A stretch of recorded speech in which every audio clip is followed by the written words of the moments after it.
وكفى وسلام على عباده الذين اصطفى أما بعد فأعوذ بالله من الشيطان الرجيم بسم الله الرحمن الرحيم وقاتلوا في سبيل الله واعلموا أن الله سميع عليم وقال النبي صلى الله عليه وسلم جاهدوا بأيديكم وألسنتكم وأموالكم صدق الله العظيم ঐতিহ্যবাহী জামিয়া ইসলামিয়া ইমদাদুল উলুম এতিমখানা কর্তৃক আয়োজিত বার্ষিক সিরাতুন নবী সাল্লাল্লাহু আলাইহি ওয়াসাল্লাম প্রতিযোগিতা অনুষ্ঠানে সম্মানিত সভাপতি, সুদক্ষ পরিচালক, বিজ্ঞ বিচারক মণ্ডলী এবং বাংলার দূর দূরান্ত থেকে আগত আমার এলএমপি বর্ষিক ছাত্র ভাইরা সকলকে জানাই আমার অন্তরস্থল থেকে আন্তরিক মোবারকবাদ। আজ আমি আপনাদের সম্মুখে যে বিষয়ে আলোচনা করব তা হচ্ছে জিহাদ বনাম সন্ত্রাস। এই বিষয়ে কিঞ্চিত পরিমাণ আলোকপাত করার প্রয়াস চালাবো ইনশাআল্লাহ তাআলা। প্রিয় সাথী বন্ধুগণ, প্রথমে আমাদের জানতে হবে জিহাদ কি ও কেন। জিহাদ হচ্ছে ন্যায়ের জন্য সংগ্রাম করার প্রচেষ্টা করা। শরীয়তের ভাষায় জিহাদ বলা হয় আল্লাহর রাস্তায় সত্যের বাণী সমুন্নত করার জন্য সদ্যানুযায়ী পরিপূর্ণ শক্তি ব্যয় করা এবং শেষ পর্যায়ে চেষ্টা সাধনা করা। আল্লাহ তাআলা পবিত্র কোরআনে সূরা বাকারা 216 নং আয়াতে বলেন, তোমাদের উপর জিহাদকে ফরজ করা হয়েছে যদিও তা তোমাদের কাছে তিক্ত মনে হয়। এছাড়া আল্লাহ তাআলা সূরা বাকারার 193 নং আয়াতে বলেন, তোমরা মুশরিকদের বিরুদ্ধে জিহাদ করতে থাকো যতক্ষণ না পর্যন্ত ফিতনা ফাসাদ নির্মূল হয়।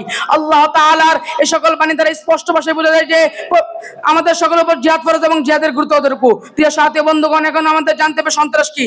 সন্ত্রাস হচ্ছে পৃথিবীতে ত্রাস এবং আতঙ্ক সৃষ্টি করা।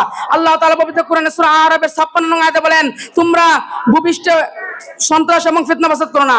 আল্লাহ তাআলার এই বাণী দ্বারা স্পষ্ট ভাষায় বোঝা যায় যে আমাদের সকলকে সন্ত্রাস থেকে বিরত থাকতে হবে। প্রিয় সাথী বন্ধুগণ, এখন আমাদের জানতে হবে জিহাদের ফজিলত সম্পর্কে। জিহাদের ফজিলত হলো যে ব্যক্তি আল্লাহর রাস্তায় জিহাদ করে শহীদ হবেন আল্লাহ তাআলা তাকে বিনা হিসাবে জান্নাতে প্রবেশ করবেন। সে কিয়ামত দিবসে রক্তমাখা শরীরে হাসরের মাঠে উপস্থিত হবেন এবং আল্লাহ তাআলার আদেশে সাধারণ মুসলমানদের জন্য সুপারিশ করবেন। সংগ্রামী সাথী বন্ধুগণ, আজ আমাদের দেশের কিছু কিছু নাস্তিক আছে যারা বলে ইসলাম নাকি জিহাদের নামে সন্ত্রাসী কর্মকাণ্ড চালিয়ে থাকে। ইসলাম যদি মুসলমানদেরকে জুলুম, নির্যাতন, অন্যায় অবিচারের বিরুদ্ধে জিহাদ করতে না বলতো তাহলে ইসলামে বিশ্বমানবতার শান্তি নিশ্চিত দূরের কথা তার অনুসারী মুসলমানদের জীবনে নিরাপত্তা দিতে পারতো না।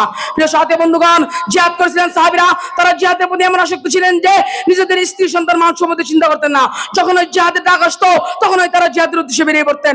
মুহতারাম হাজিরিন, যখন সন্ত্রাস করেছিল কাবিল তখন জিহাদ করেছিলেন হাবিল। যখন সন্ত্রাস করেছিল নমরুদ তখন জিহাদ করেছিলেন ইব্রাহিম আলাইহিস সালাম। যখন সন্ত্রাস করেছিল ফেরাউন তখন জিহাদ করেছিলেন মূসা আলাইহিস সালাম। যখন সন্ত্রাস করেছিল আবু জাহেল, আবু লাহাব, উতবা, শাইবা তখন জিহাদ করেছিলেন আমার নবী মুহাম্মদ রাসূলুল্লাহ সাল্লাল্লাহু আলাইহি ওয়াসাল্লাম। যখন সন্ত্রাস করেছিল মুসাইলামাতুল কাযযাব তখন জিহাদ করেছিলেন হযরত আবু বকর রাদিয়াল্লাহু তাআলা আনহু। যখন সন্ত্রাস করেছিল সম্রাট আকবর তখন জিহাদ করেছিলেন মুজাদ্দিদ আল-বাসানি রাহমাতুল্লাহি আলাইহি। যখন সন্ত্রাস করেছিল রাজা গৌরবিন্দ তখন জিহাদ করেছিলেন হযরত শাহজালাল ইয়ামানি রাহমাতুল্লাহি আলাইহি। সংগ্রামী সাথী বন্ধুগণ, আইয়ামে জাহিলিয়াতকে তারা জিহাদ করে পরিণত করে দিয়েছিল স্বর্ণ যুগে। কিছু কারণ এটাই যে আল্লাহর জমিনে আল্লাহর আইন প্রতিষ্ঠা করতে নিজেদের জীবনকে বিলিয়ে দেওয়া। আজ যদি